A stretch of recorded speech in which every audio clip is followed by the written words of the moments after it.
Niché en plein cœur du Mailen, un bar à cocktail du nom de l'Émeraude semble s'être progressivement imposé comme un lieu incontournable pour une partie de la scène artistique montréalaise, mais aussi internationale. La sobriété extérieure du lieu dissimule une architecture intérieure d'un anachronisme saisissant. En voici un avant-goût. Salut Joseph, tout d'abord merci de nous accueillir ici, c'est gentil. Est-ce que tu peux te présenter brièvement et nous expliquer ce que tu as fait avant d'en arriver là? Alors bonsoir, mon nom est Joseph Esca. Je suis propriétaire de ce bar que vous avez choisi pour votre projet, qui s'appelle l'Emerald, mieux connu comme le bar sans nom, Ouais, ou le no-name bar pour les anglophones. exactement. Merci. Et avant, t'as fait quoi? Qu'est-ce que t'as fait avant d'être propriétaire du bar?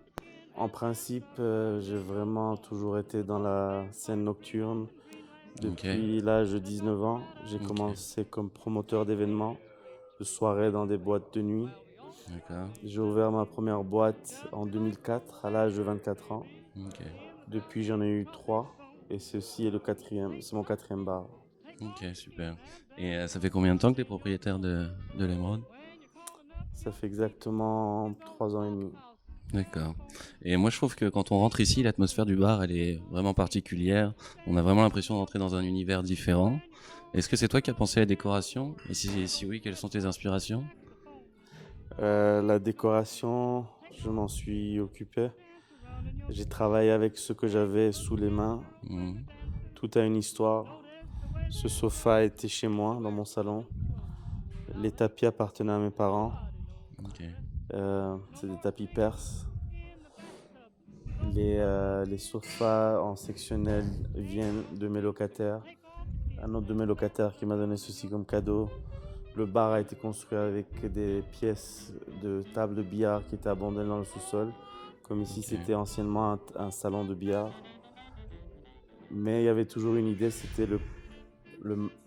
l'Afrique du Nord coloniale, Maroc, Algérie, influencée par l'esthétique de la France et des pays d'Occident. ok, super. Et on peut dire que ton bar est réputé pour sa qualité de cocktail. Alors, comment tu choisis tes barman? Euh, mes barman, je les choisis avant pour leur personnalité, Ouais, pour les gens, pour les personnes qu'ils sont. J'essaie de m'entourer de bonnes personnes, de gens qui ont, qui ont que de la sincérité à offrir. Et après ça, si en plus je peux avoir des gens qui ont de l'expérience, tant mieux. Mais l'expérience, ça s'apprend. Et ouais, ça n'a jamais été notre premier critère ici. La manière qu'on fait nos cocktails, on a une méthode assez précise. C'est une manière classique de faire les cocktails. Ça a été enseigné par un premier barman qu'on a engagé aux alentours de notre ouverture. Et depuis, cette méthode a été passée de main en main entre barman et barman en génération. ok. Et dès qu'on rentre dans le bar, ce qui nous impressionne, c'est de voir tout ton personnel habillé en costume avec des nœuds papillons. Pourquoi tu as imposé un dress code pareil? C'est pour uniformiser tout le monde, c'est pour ajouter à l'esthétique, ça fait partie du spectacle, ça fait partie du tout.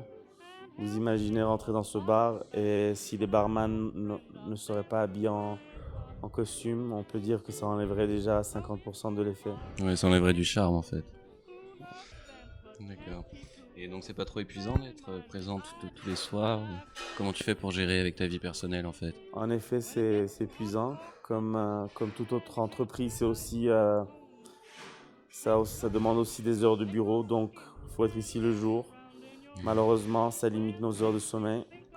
Il y a des moments où on se permet de se reposer plus, mais il y a des moments où on doit être ici tôt le matin, moi et Vanessa, et être ici aussi le soir pour être ici pendant les heures d'opération. Ouais. Ok. Et donc dans l'avenir, qu'est-ce que tes projets, tes envies?